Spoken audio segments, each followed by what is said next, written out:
Hello friends, welcome to our channel Indian comics universe. तो आज की कॉमिक्स है नागपाशा का कॉमिक्स का सेकंड पार्ट। फर्स्ट पार्ट हम ऑलरेडी पढ़ चुके हैं, जिसका वीडियो आपको चैनल पर मिल जाएगा। तो चलिए शुरू करते हैं नागपाशा कॉमिक्स का सेकंड भाग। खैर, अब मुझे पीछे की छोड़कर आगे के बढ़ने के बारे में सोचना चाहिए, क्योंकि आगे बढ़ने के लिए मुझे सिर्फ वह सामने वाली संकरी गुफा दिख रही है, जो किसी सांप की आंत नली के समान है, जिसने सांप की तरह रेंग कर ही मुझे आगे बढ़ा जा सकता है। और इस काम को मेरे जैसा कोई इंसान अंजाम दे नहीं सकता। सर्प की तरह तेजी से उस रास्ते से रेंगता नागराज जल्द ही रुक जाना था। ओह, आगे तो रास्ता बंद है। पर नागराज के कुछ सोचने से पहले ही, ओह यह क्या, यहाँ के वातावरण में बदबूदार गैस फैलने लगी है और धीरे धीरे मेरी सांसों के साथ मेरे शरीर में प्रवेश कर रही है और मेरे मस्तिष्क पर बेहोशी की चादर फैलाने लगी है। मुझे जल्द से जल्द यहाँ से निकलना होगा, वरना यह जहरीली गैस मेरी क्रियाक्रम कर देगी। लेकिन यहाँ से निकलूँ कैसे? इस गैस में मुझे चक्कर आ रहे हैं, दिमाग शून्य होता जा रहा है, मैं कुछ भी सोच नहीं पा रहा हूँ। इससे पहले इस धुएं को रोकने का इंतजाम करना होगा, ताकि मैं सही तरीके से सोचने समझने लायक बन सकूँ। और धुएं को बाहर निकलने का सबसे अच्छा तरीका है एग्जॉस्ट फैन। कुछ ही पलों में नाग सेना ने एक विलक्षण एग्जॉस्ट फैन तैयार कर दिया। विजदंस, सिर्फ तुम ही एक ऐसे नाग हो जो शक्तिशाली भी हो और अपने शरीर को तीव्र गति से गोल घुमाने की क्षमता भी रखते हो। तुमको ही इस पंखे को मुख्य दूरी बनना होगा। विजदंत ने नागराज को उत्तर एक फुक्कार द्वारा दिया और फिर उसका शरीर गोल घूमना शुरू हो गया। नाग पंखा घूमने लगा और धुआं तेजी से आंत नली की सुरंग से दूसरे छोर की तरफ खींचने लगी। ओह, अब थोड़ा सा चैन पड़ा, लेकिन इस मुसीबत से बचने का रास्ता मुझे जल्द से जल्द सोचना होगा, क्योंकि धुआं अभी सुरंग में भर रहा है। मेरी नागसेना भी ज्यादा देर तक इस गैस को नहीं सह पाएगी। मुझे नागसेना की शरीर रचना को फिर से ध्यान में रखना होगा, उसी से यह बचने का निकलने का रास्ता छुपा होगा। मैं इस वक्त नाग के पेट के निचले हिस्से यानी आंत नली में हूँ। और हाँ, मैं तो यह बात भूल ही गया था कि जिसे एक बच्चा तक जानता है, और वह है कि सांप का पेट वाला हिस्सा काफी कमजोर होता है। जल्द ही नागराज वहां की जमीन को तोड़ता गया और नीचे आ गिरा, जहां मौजूद था खजाना। यानी मैं क्लिप्स को तोड़कर खजाने तक पहुंच ही गया। और अगर यह खजाना असली है तो नागपाशा की कहानी का एक एक शब्द भी सही है। इसके लिए सबसे पहले तो यह चेक करना होगा कि यह खजाना असली है भी या नहीं। खजाने की तरफ बढ़े नागराज के कदम अचानक जमीन से और जुबान से तालू ही चिपक कर रह गई। आंखें आचार्य से बाहर निकलने की हद तक गोल होती चली गईं। उसे देखकर, जिसका रूप नागराज जैसे नाग पुरुष के लिए भी अकल्पनीय था। उफ, ऐसी खतरनाक और विशाल प्रजाति का भयंकर सांप मैंने आज तक नहीं देखा और न सुना। कालजयी के होते खजाने तक किसी का भी पहुंच पाना असंभव है, एकदम असंभव।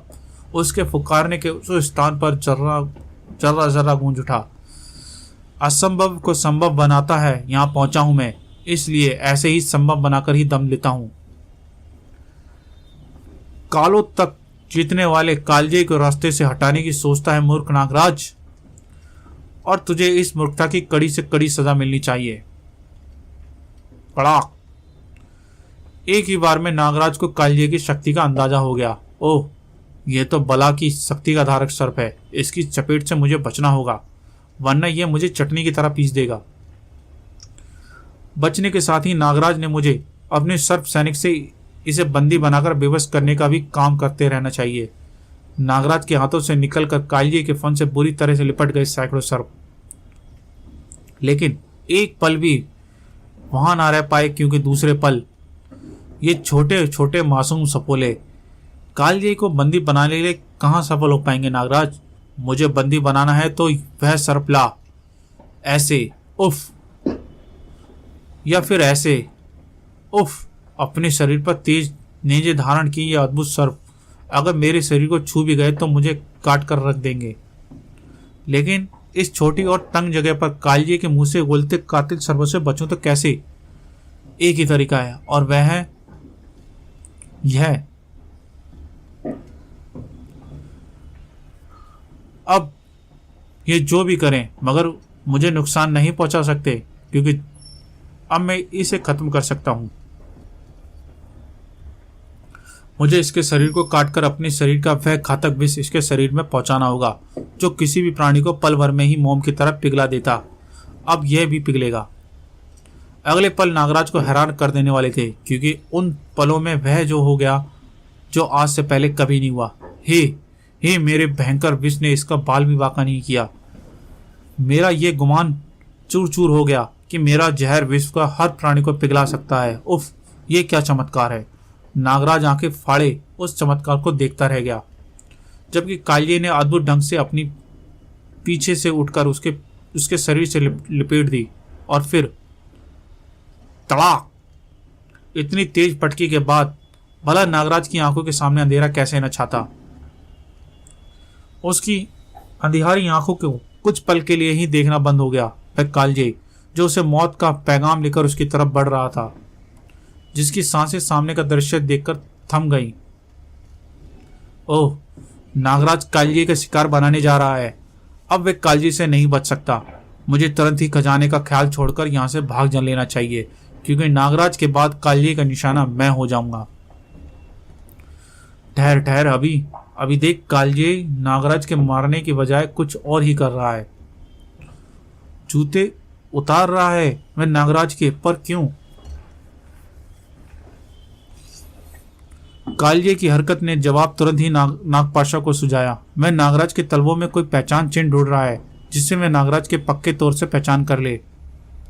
और वह सीधा खड़ा हो रहा है। नागराज के मुंह पर कोई किरण डाल रहा है, नागराज को होश में ला रहा है। यानी वह नागराज को पहचान गया है। नागराज ही असली वारिस है इस खजाने को। बात बिल्कुल सही थी। उठो पुत्र नागराज, मैं जिंदा हूं।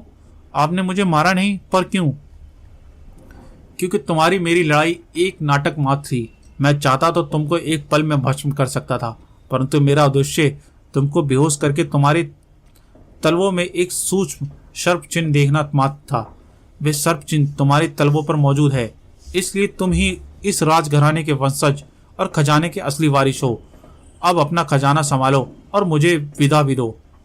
एक पल रुकिए कालजी, मेरे मस्तिष्क में कई सवाल घूम रहे हैं। आप कौन हैं? मैं तुम्हारे वंश का कुल देवता नाग कालजयी हूँ नागराज, और इस खजाने का रक्षक भी। ओह, इसलिए मेरे काटने पर भी आपका बदन पिघला नहीं। तुम्हारे शरीर में जो जहर है नागराज, वह मेरे ही भीषण हलाहल का एक छोटा सा हिस्सा है। मेरे गलने का तो प्रश्न ही नहीं था।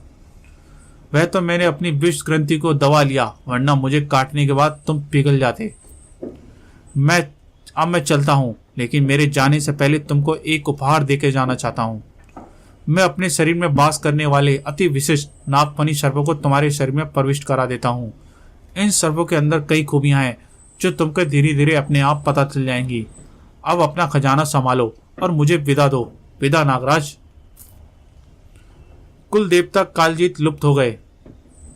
तभी नागराज के कानों में गूंजी नागपाशा की मक्कारी भरी आवाज, रुक जा भतीजे, खजाना तू नहीं मैं हासिल करूंगा, क्योंकि इसे हासिल करने के लिए न केवल मैंने वर्षों दिन सपने देखे हैं, बल्कि इसे पाना मेरे जीवन भर का और अंतिम अरमान भी है।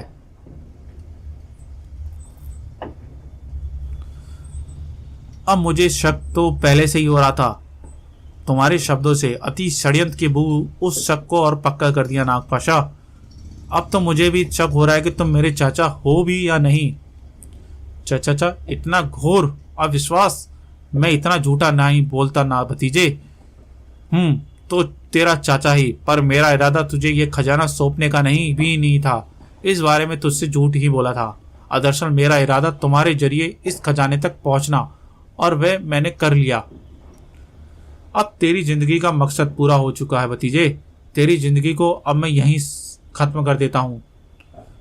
तुम मेरे चाचा होकर मुझे मारोगे, और वह भी इस नकली खजाने के लिए? नकली? हाँ चाचा जी, नागराज की आंखें बहुमूल्य धातु और रत्नों को परखने में कभी धोखा नहीं खाती। ये सारा सोना रत्न नकली है। नजरें तो सचमुच तेज है तेरी नागराज। दरअसल ये सारा यत्न इस खजाने को बचाने का आखिरी यत्न था, ताकि कोई कालजे को भी परास्त करके अगर यहाँ तक पहुंच ही जाए तो भी उसके हाथों नकली खजाना ही लगे, जबकि असली खजाना तो उस बड़े संदूक में भरा पड़ा है। लेकिन तेरी आंखें वे खजाना देख नहीं पाएंगे भतीजे नागराज। नागपाशा ने चल दिया स्तंभ खड़े नागराज पर अपनी आरा शक्ति को। लेकिन नागराज तक पहुंचने से पहले ही, अरे यह क्या हुआ? मेरी शक्ति को किसने नष्ट कर दिया? मैंने। नागतंत्रिका नगीना? हाँ नागपाशा, मैं जीती जागती नगीना। और ये सब तुम्हारे उस धोखे का जवाब है प्यारे चचा, जिसके बारे में मैं तुझसे और नगीना से को पहले ही संदेह था कि तुम हमें धोखा दिए बिना नहीं मानने वाले। ये हमारे खिलाफ रचे गए तुम्हारे उस षड्यंत्र का जवाब है, जिसका आभास हमें पहले ही हो गया था, तभी अपनी शक्ति से तुम्हारे किले के सामने लाकर। हा हा हा। नागतंत्रिका ने मुझसे कहा था, यही तुम्हारे सपनों का मंदिर है नागराज, लेकिन इस मंदिर में भगवान नहीं, ऐसे शैतान मौजूद हैं जो तुम्हारे तिल तिल करके मरने का सपने देख रहे हैं। जिसका मुखिया है नागपाशा, जिसने अपने किसी उद्देश्य के लिए तुम्हें मरवाने के लिए दुनिया भर के सुपर विलेंस को इकट्ठा किया हुआ है। फिर धीरे धीरे नागतंत्रिका मुझे सब कुछ बताती चली गई। सब कुछ जानकर तुम्हारा चरित्र अत्यंत रहस्यपूर्ण लगा। मेरे जैसा ही ख्याल नगीना का भी था। तभी हमने मिलकर एक प्लान बनाया। नगीना द्वारा मुझे कैद करके तुम्हारे सामने पेश करना और मेरे में नगीना के मरने का नाटक करना उसी प्लान के हिस्सा थे। तुम्हारा मरना तो नाटक हो सकता है, लेकिन नगीना का मरना नाटक कैसे हुआ? अपनी शक्तियों से मैंने उसकी गर्दन ही अलग कर दी थी। नगीना ने ही मुस्कुराते हुए नागपाशा के सवाल का जवाब दिया। श्रीमान नागपाशा जी, जिसकी तुमने गर्दन उड़ाई थी वह मैं नहीं, मेरा जाल से बना हुआ अक्स था। मैं तो अदृश्य होकर हर समय नागराज के साथ उसकी मदद कर रही थी। ओह, तुम शुरू से ही नागराज के मरने का पक्ष में नहीं थी?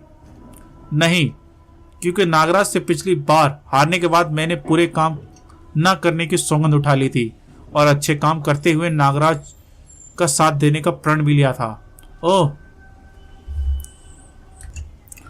ओह, यानी 900 चूहे खाकर बिल्ली हज किया। कोई बात नहीं, अब से पहले मैं तुम्हारे जाल में फंसकर तुम्हें मार ना पाने में सफल ना हुआ तो क्या हुआ, अब मार देता हूं। हमें मारने की नहीं, अपने मरने की तैयारी कर नागपाशा, क्योंकि एक तो तू नगीना की शक्तियों से नहीं निपट सकता, ऊपर से नागराज भी मेरे साथ है। गीदड़ जितने भी हो सुंदरी, नाग सुंदरी, मगर अकेले शेर का मुकाबला फिर भी नहीं कर सकते। नागराज ने बौछार कर दी सर्प सैनिकों की। तेरे सर्प सैनिक औरों का जिस्म जगड़ते होंगे नागराज, तो बहुत मजा आता होगा नागराज। देख, ये तेरे ही सर्प सैनिक तेरे ही जिस्म जकड़े तो क्या होगा? अपने ही सर्पों को जकड़ा हुआ नागराज। ओह, गजब की शक्ति है नागपाशा के पास। मेरे सर्प सैनिकों को सम्मोहित कर मेरे ही खिलाफ कर दिया तो क्या हुआ? नागराज, नगीना अभी अपनी शक्तियों तुम्हारे सर्पों को सामान्य कर देती है। अपनी शक्ति से नागराज को बचाकर अभी नगीना संभल भी नहीं पाई थी कि कड़ाक लहरा कर एक तरफ गिरी नगीना। और अब तो नगीना के प्राणों ने उसके शरीर का साथ छोड़ दिया होता अगर नागराज उसे बचाना होता। इस पर अपनी घातक विश्वकार का इस्तेमाल करना होगा। ओह, ये क्या? नागपाशा पर तो इसका कोई असर नहीं हुआ। हा हा हा। मेरे पुराने तो सभी तरीके नागपाशा पर बेकार हुए। अब तो इसे समाप्त करने का एक नया तरीका ही सोचना होगा। लेकिन यह नया तरीका होगा कौन सा? अचानक नया तरीका, वाह, आ गया समझ में। अपनी उस नई शक्ति का कमाल कालजे की बदौलत मेरे शरीर में मौजूद है, जिसका नाम है नागफनी सर्प। शानदार ढंग से नागफनी की नई शक्ति से अपना काम कर दिखाया। नागफनी सर्पों की वजह नागपाशा की गर्दन से धड़ से काटकर नीचे आ गिरी। धम। इसी के साथ ही घोर आचार्य नागपाशा की गर्दन हवा में लहराकर ढाका लगा रही थी। हा हा हा हा। मेरी गर्दन को मेरे धड़ से अलग करके अगर तू ये सोच रहा है नागराज कि तूने मुझे मार दिया तो ये तेरी भूल है। नागपाशा नहीं मरेगा, वह अमर है। अमर है वह। इस बार नागफनी सर्पों का निशाना बने नागपाशा के हाथ, लेकिन उन हाथों को भी दोबारा जुड़ने से देर नहीं लगी। हा हा हा, नागराज, आखिर तू समझता क्यों नहीं कि तेरी ये सारी कोशिशें बेकार है। हंसप्रस्त नागराज और नगीना को छोड़कर नागपाशा खजाने के बक्से की तरफ बढ़ गया। उफ, इसे मारा नहीं जा सकता, इसे घायल नहीं किया जा सकता, फिर इसे मारे तो कैसे मारें। तुझसे लड़ते लड़ते अब मैं बोर हो गया हूँ, इसलिए अब मैंने खजाने का बक्सा लेकर यहाँ से रवाना होने का निर्णय लिया है। लेकिन मेरे जाने के बाद ये मत सोचना कि तुम मौत से बच जाओगे। मरोगे तो तुम हर हाल में, और तुम्हें मौत देगा मेरा ये सेवक काल भुजंग। धड़ाम। हा हा, सिरन सी दौड़ गई थी न काल भुजंग को देखकर। ये तुम्हें मौत देने का काम बड़े ही अच्छे ढंग से अंजाम देगा। हा हा हा हा, ठीक कहा स्वामी ने। ऐसे कामों के लिए मैं काफी हित सिद्ध हस्त हूँ। वर्षों से स्वामी के लिए सैकड़ों हत्याएं कर चुका हूं मैं, उन्हीं में से तुम्हारा नाम भी शामिल होगा। शाबाश कालभुजंग, शाबाश, खत्म कर डाल इन्हें। मैं जरा दर्शन कर लूं उस खजाने के, जिसे देखने के लिए वर्षों से मेरी आंखें तरस रही हैं। खजाने के बक्से के पास पहुंचकर खुशी के आनंदित होते नागपाशा ने एक झटके से उस बक्से का ढक्कन हटा दिया। इसी के साथ ही सैकड़ों बिच्छू काटे और उछला। पसीने से तरबतर हो गया था उसका शरीर। छूट गया उसके हाथ से थमा बक्से का भारी ढक्कन। ढक्कन बंद होने की आवाज से मानो नागपाशा की नींद से जगा हो। और दूसरे ही क्षण, नागराज, नगीना, तुम्हारी किस्मत अच्छी है कि मैं खजाने को यहीं छोड़कर जा रहा हूं। अगर तुम काल भुजंग से अपनी जान बचाने में सफल हो जाओ तो एक खजाना तुम्हारा हो सकता है। तेजी से बाहर निकल गया नागपाशा। स्तंभ नागराज और नगीना को कालभुजंग से जूझते हुए छोड़कर।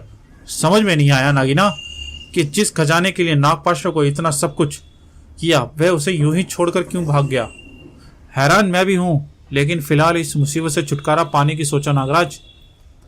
खजाने के बारे में बाद में सोचेंगे। ये अपने किसी तरीके से मात खाता नजर नहीं आ रहा, इसलिए इसे खत्म करने के लिए मैंने एक तरीका सोच लिया है, और उस तरीके में हमें संयुक्त रूप से काम करना होगा। जैसे मैं इसके लिए ऊपर छत पर लटके लोहे की मजबूत कुंडे की सहायता से मजबूत सर्प रस्सी का फंदा तैयार करूंगा, और मैं अपनी शक्ति की मदद से तेजी से इसके पैरों के नीचे की जमीन को एक गहरा गड्ढा तैयार करूंगी, ताकि ये आसानी से फांसी पर लटक कर अपने प्राण गंवा सके। गुड, यही चाहता था मैं। लेकिन अतंत उस अद्भुत फांसी पर लटका कालभुजंग कुछ देर बाद झटपटाया जरूर, लेकिन अतंत मर गया वह हमारे संयुक्त प्रयास से। आओ अब खजाना देखें। खजाने के बड़े बक्से का ढक्कन खुला और उछल पड़े, और उछलते भी क्यों न थे। जिस बक्से को सर्प मणियों और अकल्पनीय हीरो जवाहरातों से लबालब भरा होना चाहिए था, वह एकदम खाली पड़ा था। आचार्य के सागर में डूबते नागराज और नगीना के खुले मुंह में बड़ी मुश्किल से एक साथ निकले ये सब। कहां गया खजाना? तो गाइस, ये थी नागपाशा की कॉमिक्स का सेकंड भाग। इसका अगला भाग यानी कि कहां गया खजाना जल्द ही हम पढ़ेंगे। तो गाइस, अगर ये वीडियो आपको पसंद आई हो तो इस वीडियो को लाइक करें, चैनल को सब्सक्राइब करें और बेल आइकन का घंटा प्रेस करना ना भूलें, जिससे आपको आगे आने वाली कॉमिक्स का नोटिफिकेशन मिलता रहे। तो चलिए जल्द ही मिलते हैं कहां गया खजाना की कॉमिक्स में। Thank you.